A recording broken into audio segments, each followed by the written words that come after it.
So our next topic is orthogonal spheres. This topic is similar to the one we have done in the circles, that is orthogonal circles. You know that when the two circles intersect, then the angle between their radii gives us the angle of intersection of two circles. So if two circles intersect, this is radii of first circle, this is radii of second circle, and the angle between their radii gives us the angle of intersection between the two circles. Same is the case for the spheres. When two spheres are intersecting, then the angle between their radii at the point of intersection gives us the angle of intersection of the spheres. So this angle of intersection is given by cos theta is equal to r1 square plus r2 square minus d square over 2r1 r2, where d is the distance between the centers of the two spheres. Now we know that if the two spheres intersect at right angle, that means this theta is 90 degree. So then the two spheres are said to be orthogonal spheres. Article 16 पढ़ रही हूँ मैं. Two spheres are said to be orthogonal or to cut orthogonally if their tangent planes at a point of intersection are at right angles. तो एक ही बात है, अगर radii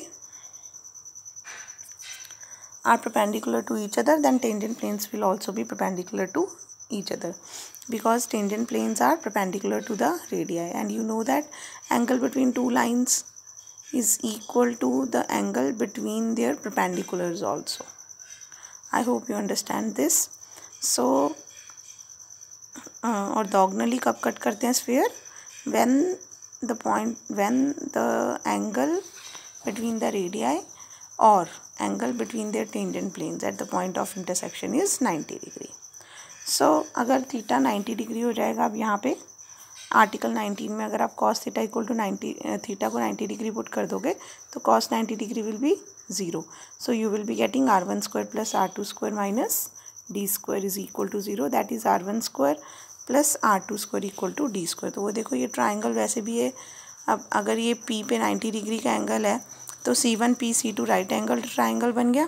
तो यहाँ पे पाइथागोरस थ्योरम लग जाएगी. r1 square plus r2 square is equal to d square. So two spheres की इक्वेशंस लेके उनके centres minus u1 minus u2 minus u1 v1 w1 और u2 v2 w2 लेके ये उन दोनों के रेडियाई, देन डिस्टेंस फार्मूला से c1 c2 निकाला, and you can easily find the condition of orthogonality. So condition of orthogonality is also same. Circle के case में हम करते थे 2g1 g2 plus 2f1 f2 equal to c1 plus c2. यहाँ पे करेंगे 2u1 u2 plus 2v1 v2 plus 2w1 w2 is equal to d1 plus d2. So देखते हैं इसके कुछ क्वेश्चंस. अच्छा, नोट पढ़ लेते हैं एक बार. That s and s dash with two distinct spheres with centers c and c dash and radii r, r dash respectively. Then the spheres s and s dash touch externally if and only if r plus r dash is equal to cc dash, and the point of contact divides cc dash internally in the ratio of radii. तो वो ये बोल रहे हैं जब दो spheres हमारे externally touch करते हैं किसी एक पॉइंट पे, इस पॉइंट पे टच कर रहे हैं, सो क्या होता है इस केस में r1 plus r2 is equal to c1 c2, and this point of contact p divides c1 c2 in the ratio r1 is to r2. Touch internally, so internally touch करते हैं तब ऐसे हो जाता है हमारे पास. इस केस में क्या होता है, if this is centre 1 centre 2, so distance between the radii is distance between the centres is equal to difference between the two radii, and ये तो मैंने पॉइंट ऑफ इंटरसेक्शन का बना दिया, गलत बना दिया फिगर मैंने. इंटरनली टच करने का मतलब होता है ये फर्स्ट स्फीयर और ये सेकंड स्फीयर. सो C1, यहाँ पे C1 है, यहाँ पे C2 है, तो ये देखो ये R1 पूरा और ये है R2. तो अगर हम R1 माइनस R2 करेंगे so we will be getting C1 C2. ठीक है. And point of contact, this is the point of contact. So point of contact divides the centers C1 C2 in the ratio of radii externally. सो कुछ नया नहीं है इसमें, सारा circle वाला concept repeat हुआ है। नाउ फर्स्ट एग्जांपल है find the angles of intersection of the spheres. तो आपको दो स्फीयर्स की इक्वेशंस दी हुई हैं, दोनों के सेंटर निकालनी है, C1 0 0 0 and C2 1 1 0, and then दोनों की रेडियाई निकाल ली है R1 and R2. We have to find the angle of intersection, so we need distance between the two centers also. So D is equal to C1 C2 using distance formula, वो भी find कर लिया है, and they have substituted it in the formula cos theta is equal to R1 square plus R2 square minus D square over 2 R1 R2. तो values put करने से cos theta की value आ गई 1/√2 plus minus 1/√2. So theta is equal to π/4 और 3π/4. Second example है find the equation of the sphere which touches the plane at the point P and also cuts orthogonally this sphere. सो हम क्या करेंगे, let the given अच्छा सबसे पहले तो क्योंकि स्फीयर को ऑर्थोगोनली कट कर रहा है, this is the given equation of the sphere. Then this is the given equation of plane. The required sphere touches the plane at 1 minus 2 1. Its center lies on the normal to the plane number 2 at P.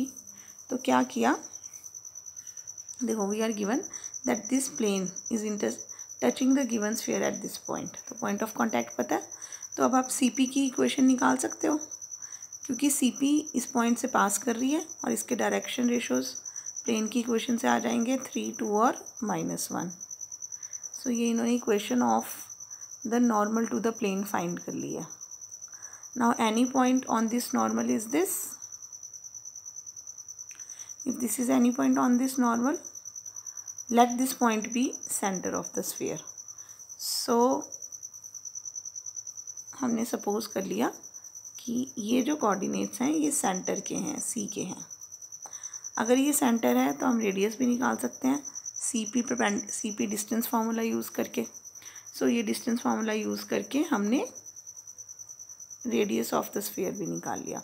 तो अब required sphere का मुझे centre भी मिल गया और radius भी मिल गया. Now we are given that this given sphere and the required sphere are cutting orthogonally. So R1 square plus R2 square is equal to D square. So इसमें कंडीशन हमने यूज़ की R1 square plus R2 square equal to D square. So R1 आ गया इसका radius, R2 ये जो हमने निकाला था, D क्या है इसके सेंटर गिवन स्फीयर के, और ये जो हमने ये वाला पॉइंट C लिया हुआ है इसको C डैश बोल देते हैं. सो डिस्टेंस फार्मूला से हम D भी निकाल सकते हैं. So using R1 square plus R2 square, ये देखो ये R1 स्क्वायर नहीं, ये है R1 स्क्वायर और R2 स्क्वायर 9 आ रहा होगा. ये डिस्टेंस फार्मूला लगा के D स्क्वायर निकाला है हमने. सो इससे क्वाड्रेटिक किनारी इक्वेशन मिल गई है.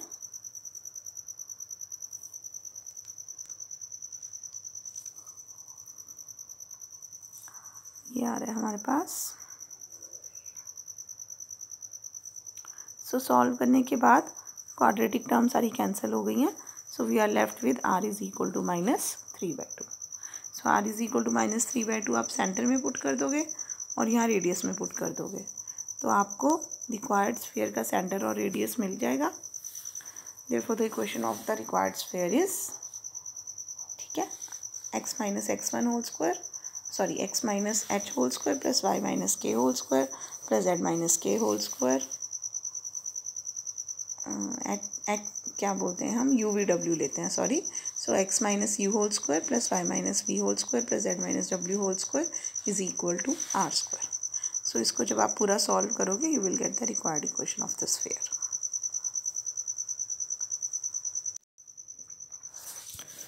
सो नेक्स्ट इज एग्जाम्पल नंबर 3.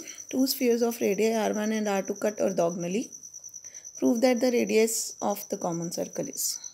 सो आपको पता है हमने ये डिटेल में पढ़ा है पहले कि जब when there is intersection of two spheres, so intersection of two sphere से, एक मिनट दोबारा बना रही हूँ इसको,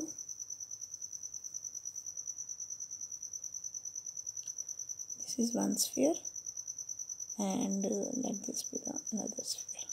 सो हमने देखा था दो स्फीयर्स के इंटरसेक्शन से यहाँ पे एक सर्कल बनता है which is known as the circle of intersection of two spheres.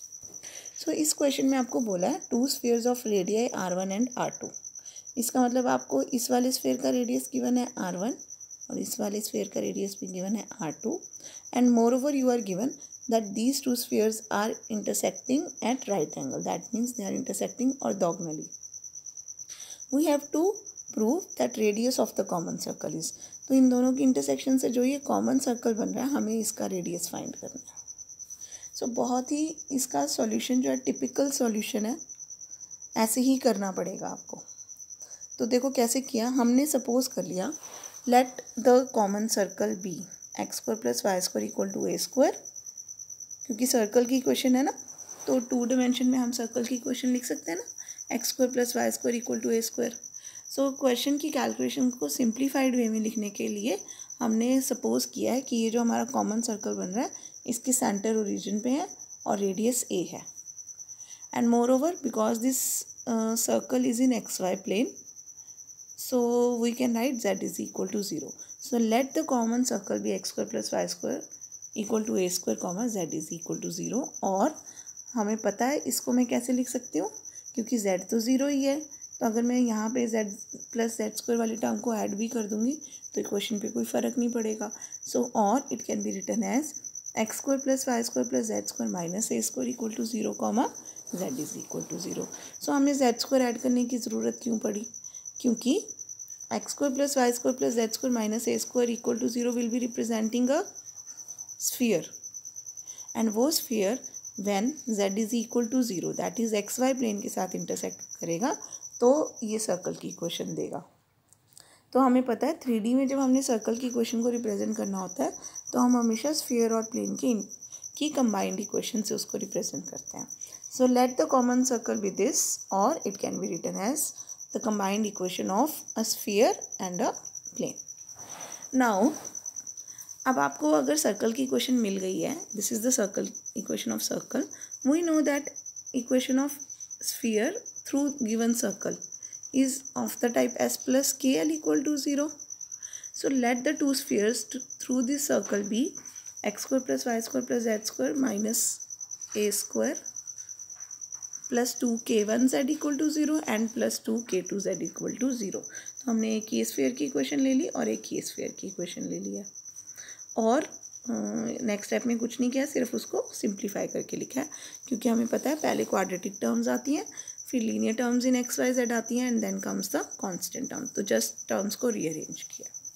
Now we were given the radii of these two spheres, so since R1 R2 are the radii of spheres number 2 and number 3, तो देखो number 2 का radii क्या आना था, centre हो जाएगा 0 0 minus k1, so radius आएगा minus k1 का whole square minus of minus a square that is k1 square plus a square.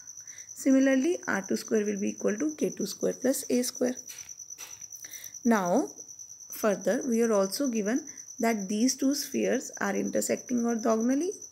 So, we are using condition of orthogonality 2G1 G2 plus 2F1 F2 plus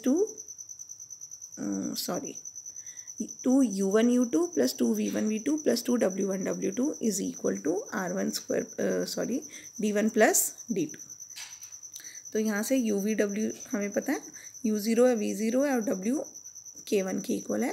similarly यहाँ पे भी u v0 है और w k2 के equal है और d की value है minus a square for both. So यहाँ से आ गया k1 k2 equal to minus a square. अब ये जो k1 k2 थे ये तो मैंने खुद एज्यूम किए थे यहाँ पे सर्कल्स की इक्वेशन लिखते हुए, तो मुझे ये इनको एलिमिनेट करना है। सो मैंने क्या किया, इनकी स्क्वायरिंग कर दी, k1 square into k2 square equal to a4 और नंबर 4 और नंबर 5 में से k1 स्क्वायर और k2 स्क्वायर की वैल्यूज़ निकाल ली हैं। सो नंबर 4 से देखो k1 स्क्वायर की वैल्यू आ जाएगी आपके पास r1 square minus a square और k2 स्क्वायर की वैल्यू आ जाएगी r2 square minus a square is equal to a4। So जब आप इसको सॉल्व करोगे, सॉल्व करके you will be getting this. So यहाँ से ए स्क्वायर की वैल्यू आ गई आपके पास। ये ए क्या है, ये हमने क्योंकि इक्वेशन ऑफ सर्कल ये लिए थी, इसका मतलब a is the radius of the common circle. So finally I am getting a is equal to R1 R2 over under root R1 square plus R2 square. So very important example, बहुत ध्यान से करना है आपने इसको। हमने सबसे पहले इसमें स्टार्ट कैसे करना है, हमें to spheres of radius R1 and R2 given है, ये भी गिवन है कि वो दोनों स्फीयर्स ऑर्थोगोनली कट कर रहे हैं। हमें रेडियस निकालना है उनके कॉमन सर्कल का। तो हम कॉमन सर्कल की इक्वेशन लेके चले हैं, x square plus y square equal to a square comma z is equal to 0। So x square plus y square equal to a square, let me tell you, जब हम cylinder वाला chapter करेंगे तो x square plus y square equal to a square gives the equation of cylinder, ये हम detail में वहाँ पढ़ेंगे। तो जब तक मैं, क्योंकि हम 3D पढ़ रहे हैं, तो x square plus y square equal to a square के साथ अगर मैं जेड इक्वल टू 0 नहीं लिखूँगी, so it will be representing a cylinder. So it is very important to write down z is equal to 0 here.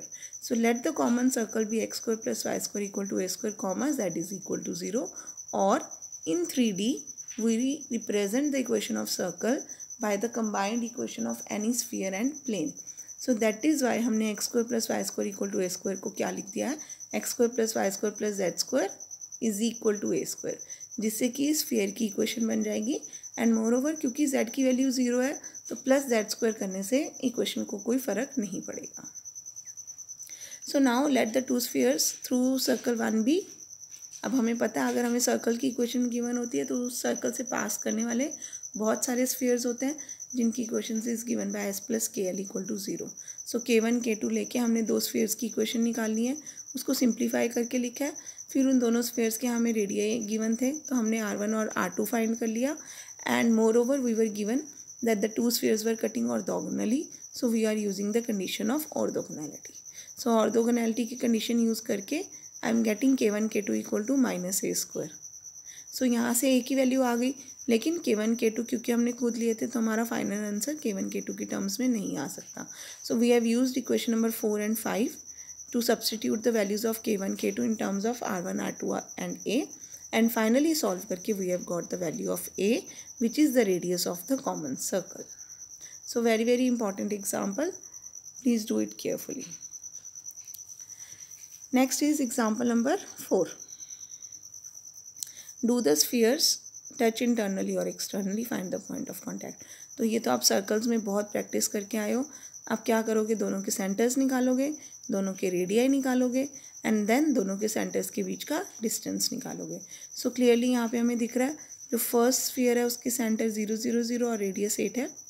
जो second sphere है उसके centre आ रहे हैं 12 15 66 एंड रेडियस आ रहा है अंडर रूट 5। देन जब हम डिस्टेंस बिटवीन द सेंटर्स निकाल रहे हैं तो वो आ रहा है 9 अंडर रूट 5। सो यहाँ पे डिस्टेंस बिटवीन द सेंटर्स, जो है वो आ रहा है 9 under root 5, which is neither equal to R1 plus R2 nor equal to R1 minus R2। देखो अगर हम यहाँ पे R1 प्लस R2 करते हैं तो आंसर आता है 8 प्लस अंडर रूट 5, और R1 माइनस R2 करेंगे तो 8 माइनस अंडर रूट 5। सो 9 अंडर रूट 5 दोनों के इक्वल नहीं है। That means the two spheres do not touch either internally और एक्सटर्नली। अगर टच नहीं करते तो क्या कर रहे हैं, दैट मीन्स या तो इंटरसेक्ट कर रहे हैं या बिल्कुल दूर दूर है। तो वो भी आप यहाँ से देख सकते हो, आपका जो C1 C2 है वो R1 प्लस R2 से भी बड़ा है। सो एक्चुअली आपके जो दो स्फीयर्स हैं वो ऐसे हैं, that they are at a distance from each other. So the spheres do not touch internally और एक्सटर्नली। तो जब टच ही नहीं कर रहे so we can not find their point of contact. So इसके साथ ये टॉपिक कंप्लीट हो गया। So next topic will start in the next lecture. Complete the related exercise.